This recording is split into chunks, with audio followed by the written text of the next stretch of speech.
O acordo Mercosul-União Europeia é ruim para o Brasil. Isso importa ainda mais porque ele acabou de entrar em vigor. E durante muito tempo, quem se opôs a esse acordo, como eu, foi taxado de atrasado, protecionista e inimigo da modernização. Mas acontece que existem muitas razões para ser contrário a esse tratado. E não apenas por razões ideológicas ou por críticas ao livre comércio, mas sim porque ele pode acelerar um processo que já está em curso há muitas décadas, a desindustrialização da economia brasileira. Porque esse acordo não trata apenas de reduzir tarifas ou aumentar o comércio. Ele define o que vai ser produzido no país, quais setores vão se beneficiar ou se prejudicar, e principalmente qual será o lugar do Brasil na economia global. O problema é que o debate sobre esse tema foi extremamente superficial. Basicamente, se imaginou que quem criticava um acordo entre Mercosul e União Europeia apenas o fazia por razões ideológicas,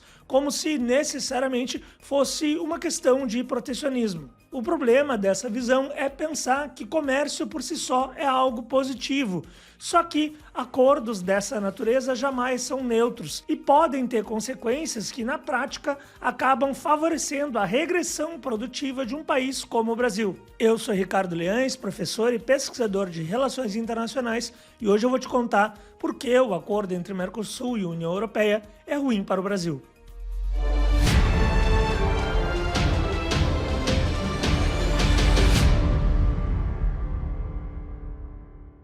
A primeira questão que nós temos que levar em consideração é que, ao contrário do que parece por senso comum, acordos de livre comércio não tratam simplesmente de eliminar todas as tarifas alfandegárias entre os países. Eles envolvem exceções, cronogramas e restrições pontuais. Isso é muito importante porque, na prática, quando países assinam tratados dessa natureza, eles estão dizendo que tem determinados setores que são estratégicos e que precisam ser protegidos. Então notem que em todos os casos de acordos comerciais que já foram assinados, existe a confissão de que sim, há um risco de regressão produtiva, tanto que todos os acordos desse tipo contêm essas cláusulas. Isso pode funcionar de diferentes formas. É possível que os países que estão negociando um tratado assim estabeleçam que determinados setores simplesmente estão excluídos do acordo. Ou seja, se hipoteticamente a indústria automobilística de um país é considerada prioritária, ele pode dizer simplesmente que o novo acordo não abrangeria esse setor. Ao mesmo tempo, também é possível estabelecer um cronograma mais longo de aplicação, imaginando uma redução gradativa nas tarifas, para que o próprio setor industrial possa se acostumar à nova realidade de mais concorrência. Isso não é um fator menor, pessoal, porque normalmente quem defende acordos dessa natureza simplesmente não fala sobre o risco de prejuízo para determinados setores, mas na prática os países sempre reconhecem que isso existe. Isso também é relevante porque na hora de avaliar se um acordo é bom ou ruim, não basta apenas avaliar o macro, o geral. É preciso também olhar os termos específicos para ver justamente como que os países em questão optaram ou não por proteger os seus setores mais estratégicos. Um outro ponto bastante relevante e que muitas vezes é ignorado é que esse acordo não trata apenas de mercadorias, mas também de serviços e compras governamentais. Normalmente, quando falamos do comércio exterior, estamos nos referindo à compra e venda de bens, mas também podemos falar de serviços. Por exemplo, se um editor de vídeos, como o Guilherme, que é a pessoa que edita aqui os vídeos do meu canal, fizer um trabalho para alguma empresa do exterior, ele vai estar na prática exportando um serviço. Então, é importante lembrar que esse acordo inclui também essa área. Isso é relevante porque a especialização dos países em serviços não é igual. Normalmente, países mais ricos têm uma concentração maior em serviços de ponta. O Reino Unido, por exemplo, é um país que há muitos anos se especializou nesse setor, mas os serviços financeiros são alguns dos mais importantes daqueles exportados pela economia britânica. Já a Índia, um país que também consegue exportar muitos serviços, opera numa lógica diferente, porque em geral está vinculada aos call centers. Então observem que nesse cenário, quando há uma liberalização de serviços, normalmente é o lado que está mais acostumado com serviços de ponta, que geram mais valor agregado, que podem se beneficiar de maneira mais significativa. E o segundo ponto, que muitas vezes não é abordado nesses acordos diz respeito às compras governamentais. Acontece que num país como o Brasil, as compras do governo são um elemento muito importante para vários setores industriais. E quando há uma liberalização dessas compras para países e empresas do exterior, evidentemente aumenta a concorrência. Só que o problema é que, se tratando de União Europeia, estamos falando de empresas que têm mais condições, mais capital, mais recursos, o que pode, no limite, prejudicar enormemente empresas brasileiras que estão acostumadas a ter uma parte da sua produção vinculada a compras do governo. Vejam, então, que evidentemente não se trata apenas de querer mais ou menos comércio, até porque é óbvio que o comércio com a União Europeia vai aumentar por conta desse acordo. Mas é importante lembrar que um tratado dessa natureza organiza a produção de um país e muitas vezes acaba limitando as capacidades de um país como o Brasil fazer avanços maiores para se tornar mais relevante na estrutura produtiva global. O principal motivo pelo qual esse acordo foi assinado foi o interesse alemão em viabilizá-lo. Isso porque, ao longo dos últimos anos, a Alemanha tem apresentado muitas dificuldades para manter um grau de competitividade industrial. Durante muito tempo, os produtos alemães eram conhecidos no mundo inteiro como sinônimo de qualidade. E a Alemanha chegou a ser o principal país exportador do mundo e a sua indústria realmente era um sinônimo de boas marcas no mundo inteiro. Só que nos últimos anos, dois fatores estão prejudicando a competitividade da indústria alemã. Em primeiro lugar, existe a concorrência da China. Hoje em dia, a China não é mais um país que se notabiliza pela exportação de produtos de baixa qualidade, muito pelo contrário.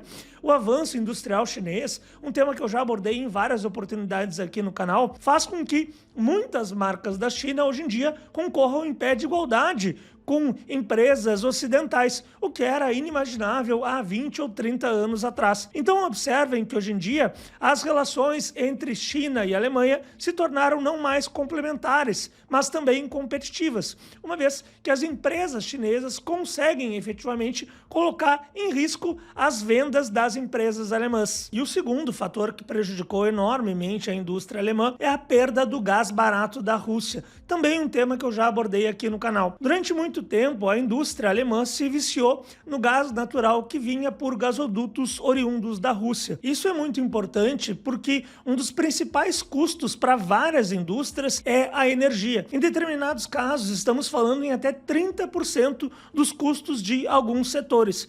E o gás natural que vem por gasodutos é muito mais barato do que outras fontes. Então, na prática, isso dava para a Alemanha as condições de ser bastante competitiva. Embora a Alemanha tenha salários mais altos do que muitos outros países, mesmo assim, ela conseguia compensar um pouco essa situação por ter acesso à energia barata, abundante e segura da Rússia. Só que o problema é que, com a atual fase da guerra da Ucrânia, iniciada lá em 24 de fevereiro de 2022, essa situação se modificou. E agora a Alemanha precisou recorrer a outros fornecedores, ao gás natural liquefeito, que é muito mais caro e que vem dos Estados Unidos, da Noruega, da Austrália e do Catar. Vejam aqui que o interesse alemão, então, é buscar mercados para suas manufaturas, ao mesmo tempo ter acesso às commodities que são produzidas aqui na América do Sul por um preço mais baixo e, evidentemente, com isso, aumentar a sua competitividade. E é por isso que, na própria Alemanha, esse acordo está sendo tratado por muitos como um acordo de carros por vacas. Ou seja, os alemães venderão os seus carros enquanto importarão carne da América do Sul. Notem, então, que até os europeus estão admitindo que a tendência é que esse acordo beneficie os setores industriais alemães e, claro, também do resto da União Europeia, enquanto tornam a nossa economia cada vez mais regressiva, cada vez mais dependente de commodities e de produtos primários. Existe um exemplo histórico que é muito importante para a gente fazer uma analogia. Vejam, pessoal, estou falando de uma analogia, eu não estou fazendo uma equiparação, até porque cada fenômeno social Portugal é, por natureza, singular. Mas, de qualquer modo, é muito importante que nós lembremos desse fato para mostrarmos os riscos que o Brasil está correndo nesse momento. Eu me refiro ao Tratado de Methuen, assinado no final do século XVIII entre Portugal e Reino Unido. Esse tratado ficou conhecido como Tratado de Panos e Vinhos, porque na prática ele determinou que Portugal poderia exportar os seus vinhos para o Reino Unido e, em troca, ele importaria os tecidos fabricados nas primeiras fábricas desse país. Na época, esse acordo pareceu fazer bastante sentido para Portugal, porque estamos falando ainda de um momento em que a Revolução Industrial era incipiente. Não estava claro no mundo inteiro que havia realmente um benefício quando os países se industrializavam. Então o raciocínio dos portugueses ele fazia sentido.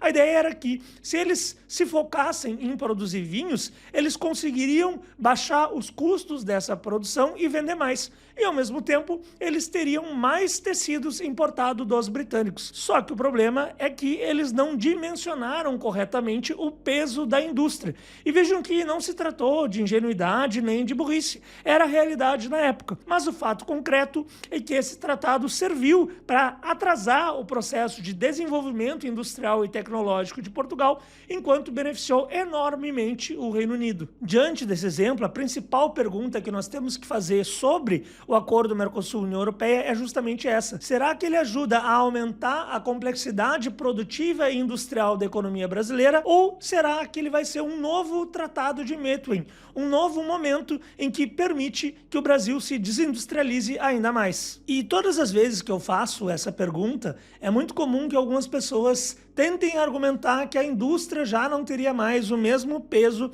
para o desenvolvimento e o aumento da renda de um país. Mas esse argumento simplesmente não se sustenta.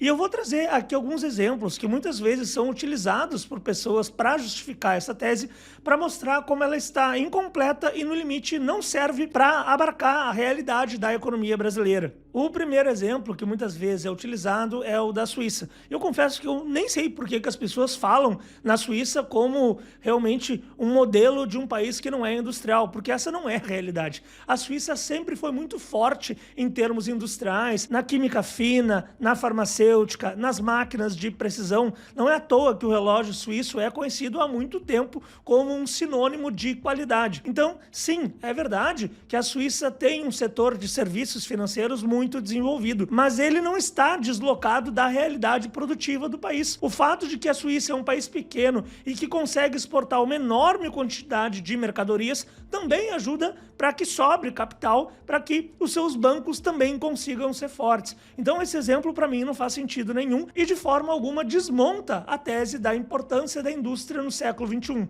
Um segundo exemplo são os países que são exportadores de commodities e ainda assim conseguem ter um nível de renda muito significativo.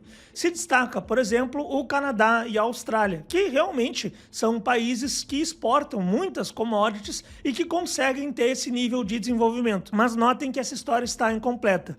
Primeiro porque Canadá e Austrália também contam com uma indústria relativamente significativa. Então não se trata de países que não dão atenção a esse tema. E mais do que isso, Canadá e Austrália se beneficiam enormemente porque estão próximos das duas principais economias mundiais. O Canadá vende e muito para os Estados Unidos e também, é claro, consegue atrair investimentos produtivos desse país. E a Austrália, por sua vez, está próxima da China.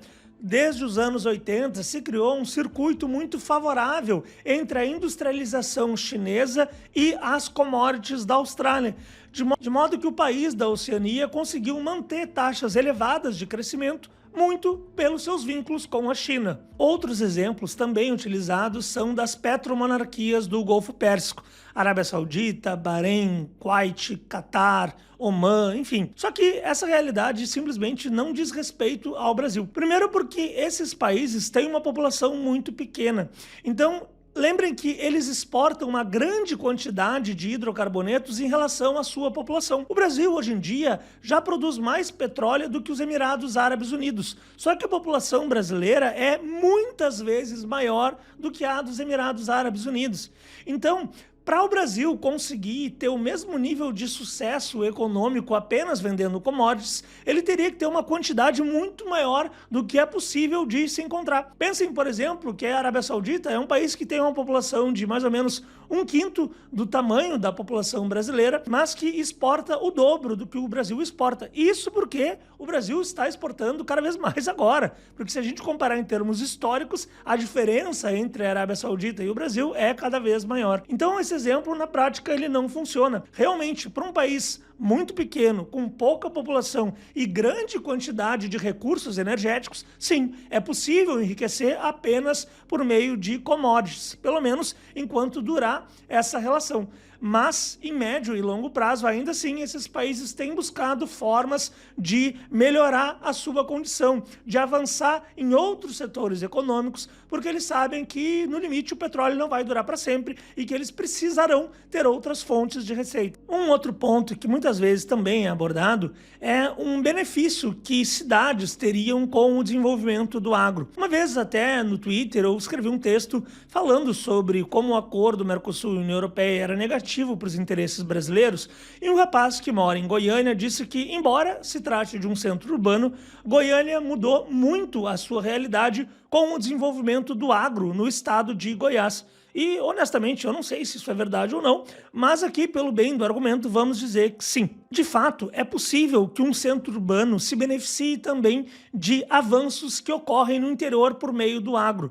Só que isso apenas é a realidade para regiões que não eram desenvolvidas, que não tinham um agro forte e que de repente começam a ter, como supostamente é o caso de Goiânia.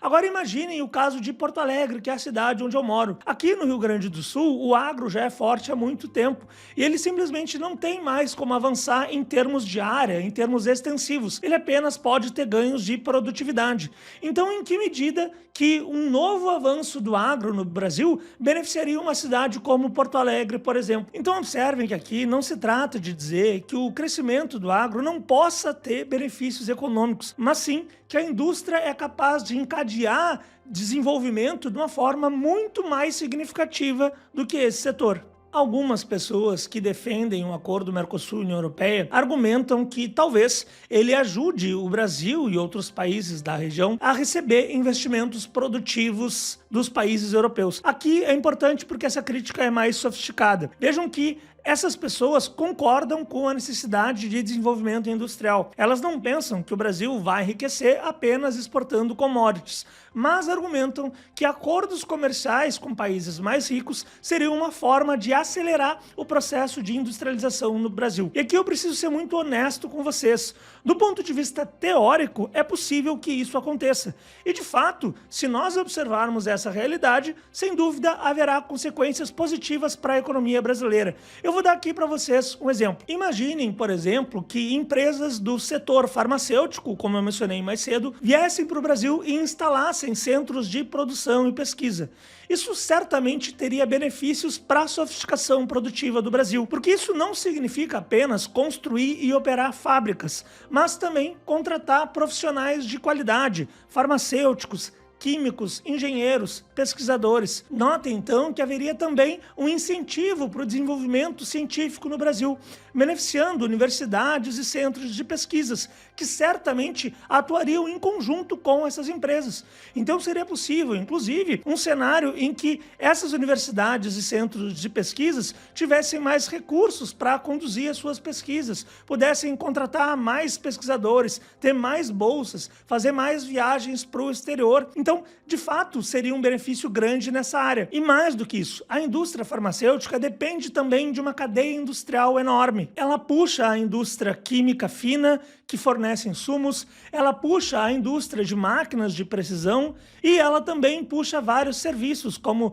testes, certificações, regulações. Vejam então que isso daria um benefício muito grande para a economia brasileira, que inclusive poderia se colocar de forma diferenciada na economia mundial. E um bom exemplo de um país que conseguiu realizar esse movimento é a China. Depois da sua abertura econômico-comercial lá em 1978, a China realmente passou por um processo semelhante como eu descrevi agora nesse exemplo da indústria farmacêutica. O país passou a receber investimentos externos que sempre foram condicionados à transferência de tecnologia e à formação de joint ventures com empresas locais.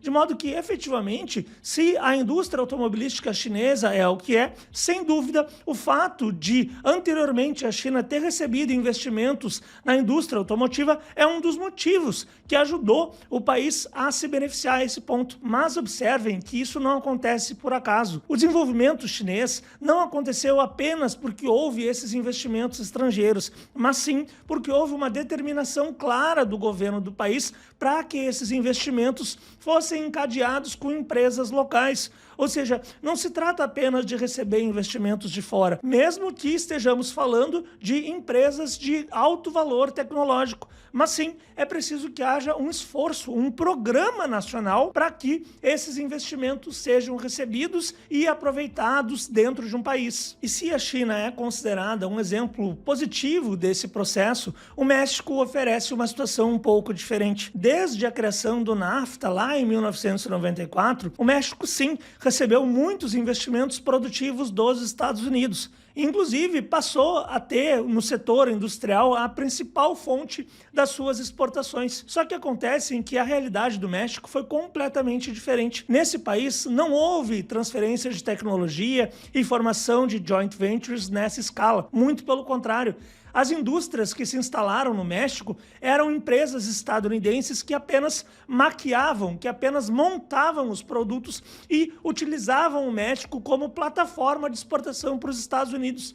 Não houve qualquer interesse nem disposição para que o México pudesse dar um novo salto, galgar um novo lugar nas relações econômicas internacionais. Infelizmente, o caso do Brasil é muito mais provável que se assemelhe ao México. Ou seja, mesmo se nós recebermos investimentos produtivos, o que eu não sei se vai acontecer, pelo menos em grande quantidade, alguma coisa sempre tem, mas mesmo assim é muito improvável que o nosso modelo se aproxime do modelo chinês e muito mais provável que se aproxime do modelo mexicano. Isso por duas razões fundamentais. Em primeiro lugar, o contexto hoje é completamente diferente daquele observado na China nos anos 80, 90 e 2000. Nessa época, vigia a chamada hiperglobalização. Os países incentivavam as suas empresas a ir para o exterior. E se um governo como o chinês condicionasse a saída à transferência de tecnologia e à formação de joint ventures, isso era considerado como um custo aceitável diante do benefício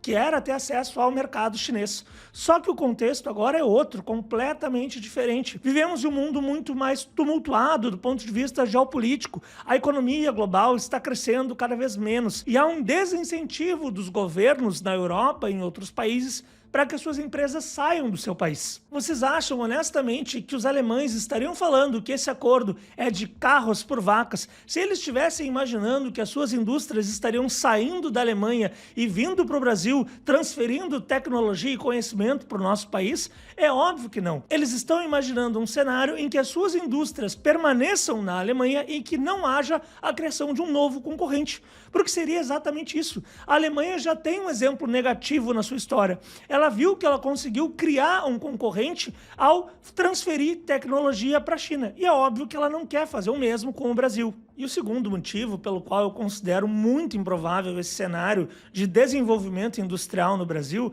tem a ver com a nossa própria realidade política interna.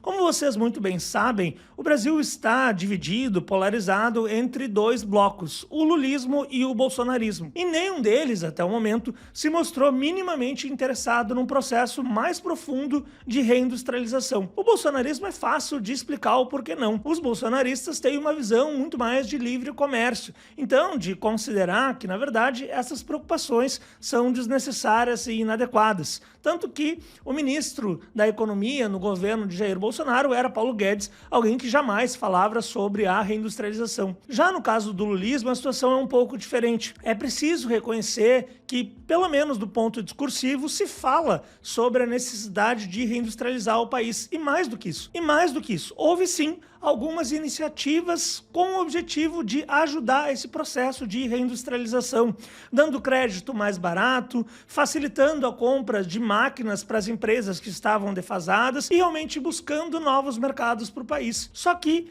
essas iniciativas, por mais que possam ajudar determinados setores, me parecem ainda tímidas, não sendo capazes de produzir uma transformação estrutural de fôlego, de fundo, como fez a China ao longo das últimas décadas. Um outro argumento, muitas vezes utilizados em defesa desse acordo, é que muitas associações industriais teriam concordado com ele, estariam dizendo que ele seria benéfico para a indústria brasileira. Só que observem que é preciso fazer uma qualificação nessa posição. Em primeiro lugar, e isso é o mais importante, os setores industriais do Brasil não estão preocupados com a industrialização brasileira. Eles estão preocupados com eles mesmos. Eles querem obter mais lucros, ter mais retornos. Então, não necessariamente a posição que eles têm vai ao encontro das iniciativas de reindustrialização do Brasil. E eu vou dar um exemplo aqui do setor de autopeças. Esse é um setor que está profundamente integrado às indústrias automobilísticas de fora do país,